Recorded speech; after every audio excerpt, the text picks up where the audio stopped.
kepada Nabi SAW, "Ya Rasulullah, man akramun nas?" Siapakah manusia yang paling mulia? Qala, Nabi menjawab, atqahum, yang paling bertakwa di antara mereka. Ini sesuai firman Allah, "Ya ayuhan nas," wahai sekalian manusia, "inna khalaqnakum," kami menciptakan kalian, "min dzakarin wa untha," dari laki-laki dan perempuan, "wa ja'alnakum," kami menjadikan kalian apa? Syu'ub, berbangsa-bangsa, "wa qabaila," bersuku-suku. Untuk apa? Lita'arafu. Kemudian Allah menutup firman-Nya, "Inna akramakum indallahi atqakum." Yang paling mulia di sisi Allah di antara kalian adalah orang yang paling bertakwa. Aina mawdu'ut taqwa? Di mana tempatnya ketakwaan itu? Ahsant, at-taqwa hahuna. At-taqwa hahuna. At-taqwa hahuna. Ketakwaan itu di sini, di sini, di sini. Dalam hati. Makanya Nabi mengatakan, "Innallaha la yanzuru ila suwarikum wa amwalikum walakin yanzuru ila qulubikum wa a'malikum." Jadi, yang paling mulia di sisi Allah adalah orang yang paling bertakwa di antara mereka. Walaupun dia tidak terkenal, walaupun mungkin dia orangnya biasa-biasa saja. Sebagaimana kata Nabi, "Rubba ash'as aghbar dhi timirain madfu'in bil abwab law aqsama 'ala Allah la abarrah." Ya, rubba boleh jadi ash'as, seseorang rambutnya kusut, akbar, pakaiannya lusuh, dhi timirain, mungkin ada ya tambalannya atau jahitannya, ya, karena sobek kemudian dia perbaiki, madfu'in bil abwab, jika dia bertamu dia ditutupi pintu. Apalagi kalau melamar, ya, bertamu saja ditutupi pintu, apalagi kalau datang melamar. Kalau dia berbicara tidak ada yang mau mendengarkan pembicaraannya. Kalau dia gaib tidak ada yang kehilangan. Kalau dia hadir tidak ada yang memperhatikannya. Tapi dia terkenal di langit karena apa? Taqwa, ketakwaannya. Lau aqsama, dan jika dia bersumpah atas nama Allah, la abarrahu, Allah mengabulkan sumpahnya. Andaikan dia berkata, "Demi Allah, ya Allah, jangan turunkan hujan," tidak turun hujan. Karena ketakwaannya. Atau kalau dia mengatakan, "Ya Rabb, ya, demi namamu ya Rabb, turunkan hujan." Seperti kisah yang masyhur, ya, yang pernah diceritakan oleh Ibnul Munkadir, salah seorang tabi'in. Dia duduk di Madinah, paceklik, lama tidak turun hujan. Orang sudah istisqa, tidak turun hujan. Di suatu malam dia muraja'ah di Masjid Nabawi. Kondisi gelap, tidak ada lampu. Di akhir malam tiba-tiba masuk seorang lelaki. Dia salat. Dia tidak tahu ada orang yang memperhatikannya. Ya, kemudian setelah dia salat, dia berdoa kepada Allah.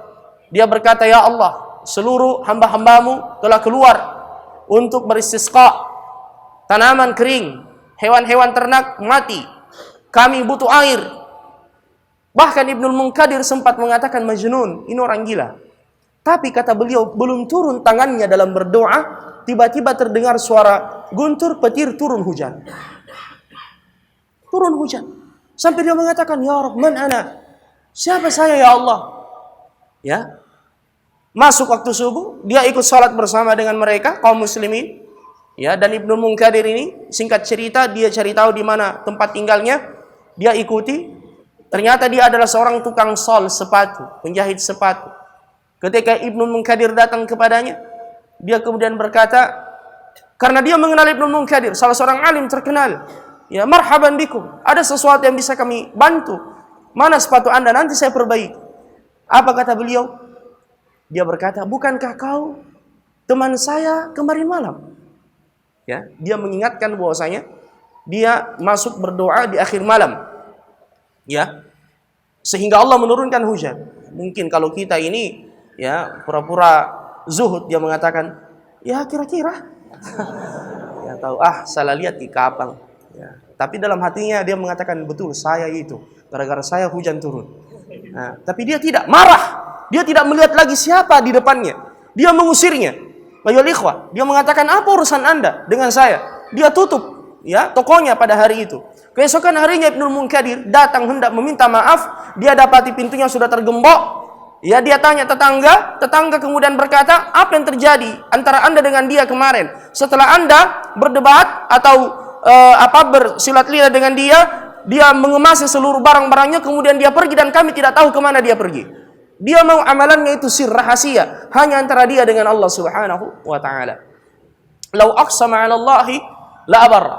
Makanya ikhwani, inna akramakum 'indallahi atqakum. Orang yang paling mulia di sisi Allah adalah orang yang paling bertakwa kepada Allah Subhanahu wa taala. Aina Bilal? Di mana Bilal ibn Rabah? Fil jannah. Aina Abu Lahab? Fin nar. Aina Abu Jahal? Fin nar. Ya. Haula min asyrafil qaum. Orang-orang mulia di tengah kaumnya, di zamannya. Aina Fir'aun? Fin nar. Subhanallah. Aina Bilal? Aina Ammar? Aina Khabbab ibn Art? Para sahabat-sahabat Nabi fil jannah, fi a'lal jinan.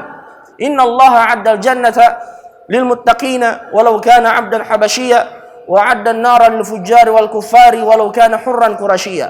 Allah telah menyiapkan surga untuk orang-orang yang bertakwa walaupun ia adalah seorang hamba budak sahaya dari negeri Habasyah, dan menyiapkan neraka buat orang-orang kufar, orang-orang kafir, orang-orang fajir walaupun dia adalah orang yang terpandang dari suku Quraisy. Man batta bihi amalu lam yusri bihi nasabuhu.